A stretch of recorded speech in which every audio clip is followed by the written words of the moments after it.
সদর্থক এই অবজারভেশন। আমার তো মনে হয় যে এটা এড়ানো তো যেতই, কিন্তু আমার মনে হয় এরপরে যারা সরকার এবং যারা এটার সঙ্গে যুক্ত তারা নিশ্চয়ই দ্রুত তাদের নিজেদের ভুল বুঝতে পারবেন এবং সংশোধন করে নেবেন বলেই আমি আশা করি। যারা আইনজীবীরা আছেন তারা যে পরামর্শ দেবেন, তারা নিজেরাই স্বতঃস্ফূর্তভাবে এগিয়ে এসছেন ছাত্রছাত্রীদের পাশে। এই রকম একটা ন্যাক্কারজনক ঘটনায় তারা যে পরামর্শ দেবেন সেই মতোই বাকি কাজ হবে। ইন্দ্রানুজ রায়ের অভিযোগের ভিত্তিতে আজই এফআইআর করার নির্দেশ দিলেন কলকাতা হাইকোর্টের বিচারপতি তীর্থঙ্কর ঘোষ। রাজ্যে রিপোর্ট তলব করেছেন তিনি। 12 মার্চের মধ্যে এই রিপোর্ট আদালতে জমা দিতে হবে রাজ্যকে। এই ঘটনা সহজেই এড়ানো যেত মন্তব্য বিচারপতি তীর্থঙ্কর ঘোষের। গা ছাড়া মনোভাব দেখিয়েছে পুলিশ, সে কারণে এই বিপত্তি বলে মন্তব্য করছে কলকাতা হাইকোর্ট। আমার তো মনে হচ্ছে এটা গোয়েন্দা বিভাগের ব্যর্থতা। গোয়েন্দারা কি মন্ত্রীকে সতর্ক করেছিলেন? মন্ত্রী কি সেই সতর্কবার্তা উপেক্ষা করেছিলেন? এক পক্ষের বয়ানের ভিত্তিতে অভিযোগ দায়ের করা হয়েছে, অপর পক্ষের বয়ান কোথায়? প্রশ্ন তুলছেন মহামান্য বিচারপতি। নিরাপত্তাপ্রাপ্ত ব্যক্তির কাছাকাছি যদি বিক্ষোভকারীরা চলে আসেন সেক্ষেত্রে সমস্যা হবে। প্রতিবেশী রাষ্ট্রের মতন যেন পরিস্থিতি না হয় মন্তব্য করছেন বিচারপতি। রাজ্যকে রাজ্যের মতন আচরণ করতে হবে বলে মন্তব্য। এটা যদি উদাহরণ হয় তাহলে কিন্তু গোটা রাজ্যে এটা ছড়িয়ে পড়বে মন্তব্য বিচারপতির।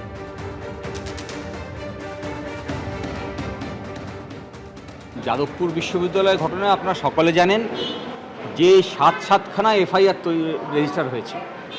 7খানাই হচ্ছে শাসক দলের ভার্সান আর পুলিশের ভার্সান। অথচ ছাত্ররা যারা ইনজিওর্ড হয়েছে তারা অভিযোগ করেছে, তাদের অভিযোগকে এফআইআর করা হয়নি। আদালতে আজকে প্রশ্ন করে কেন এফআইআর হয়নি, জাস্টিফিকেশন দেওয়ার চেষ্টা হয়েছে স্টেটের পক্ষ থেকে।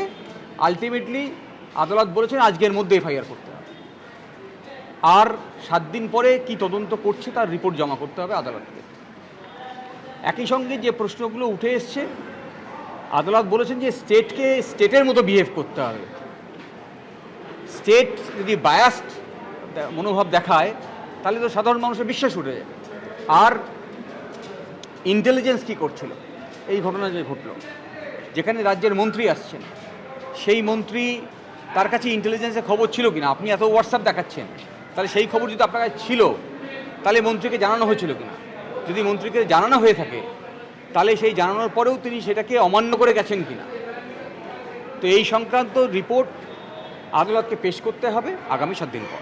এদিকে যাদবপুর কাণ্ডের প্রতিবাদে অধ্যাপকেরা মিছিলে হাঁটছেন, যে মিছিলে পড়ুয়ারা পর্যন্ত রয়েছেন। যখন ইন্দ্রানুজ রায়ের বাবা তিনিও এই মিছিলে হাঁটছে দেখতে পাচ্ছেন যাদবপুর বিশ্ববিদ্যালয়ের ক্যাম্পাসের ভেতরে এই মিছিল। আমি সরাসরি সেখানে চলে যাব, আমাদের প্রতিনিধি পার্থপ্রতিম ঘোষ রয়েছেন। ঠিক কি দাবি তোলা হচ্ছে মিছিল থেকে পার্থ? এই মুহূর্তে মিছিল কোথায় রয়েছে, কারা কারা অংশগ্রহণ করেছেন মিছিলে? দেখা এই মুহূর্তে ছবিটা সরাসরি দেখাবো যে যাদবপুর বিশ্ববিদ্যালয় ক্যাম্পাসে তুমি দেখেছো যে গত শনিবার দিন যে পরিস্থিতি তৈরি হয়, সেখানে একজন ছাত্র তিনি আহত অবস্থায় হাসপাতালে শয্যাশায়ী অবস্থায় রয়েছেন, এবং সেক্ষেত্রে কিন্তু সেই ছাত্র অর্থাৎ ইন্দ্রানুজ রায়ের বাবা তিনি মিছিলে অংশ নিয়েছেন। এবং এই মিছিলটা মূলত জুটা অর্থাৎ যাদবপুর ইউনিভার্সিটি টিচার অ্যাসোসিয়েশন, এছাড়া যারা নন টিচিং স্টাফ, এছাড়া অভিভাবকরা তারা মিলে এবং যাদবপুর বিশ্ববিদ্যালয়ের স্টেক হোল্ডারদের মিছিল এটি। এবং সেই মিছিল থেকে মূলত যে বিষয়টা তুলে ধরা হচ্ছে সেটা হচ্ছে যে শিক্ষাঙ্গনে শিক্ষার পরিবেশ সেটা ফিরুক, এবং সেই শিক্ষাঙ্গনে শিক্ষার পরিবেশ ফিরুক। এবং গত শনিবারের যে ঘটনা, সেই ঘটনার পরিপ্রেক্ষিতে কিন্তু একেবারে আজকের এই মিছিল। এবং সেই মিছিল থেকে একেবারে যে ব্যানার সামনে আমি দেখাতে পারবো সহকর্মীকে, বিশ্ববিদ্যালয় শিক্ষার সুষ্ঠু পরিবেশ চাই এবং প্রথম বর্ষে ছাত্রের ওপর যে গাড়ি চালানোর ঘটনা, সেই ঘটনার বিচার চাই, এই রকম যে দাবি দাওয়া, সেই দাবি দাওয়া নিয়ে এই মিছিল যাদবপুর বিশ্ববিদ্যালয় ক্যাম্পাসে বর্তমানে। ক্যাম্পাস থেকে বেরিয়ে সেই মিছিল একেবারে রাস্তায়, সেখান থেকে 8B থেকে আবারও যাদবপুর বিশ্ববিদ্যালয় ক্যাম্পাসে ফিরেছে সেই মিছিল। এবং সেখান থেকে দেখতে পাচ্ছ যারা এখানকার টিচার, নন টিচিং স্টাফ, এছাড়া অভিভাবকরা তারা একসঙ্গে এই যাদবপুর বিশ্ববিদ্যালয় যে ক্যাম্পাসে সেখানে তারা মিছিল করছেন। এবং সেই মিছিল একেবারে ইন্দ্রানুজ রায়ের বাবা তিনিও শিক্ষকদের সঙ্গে এই মিছিলে তিনিও কিন্তু পা মিলিয়েছেন।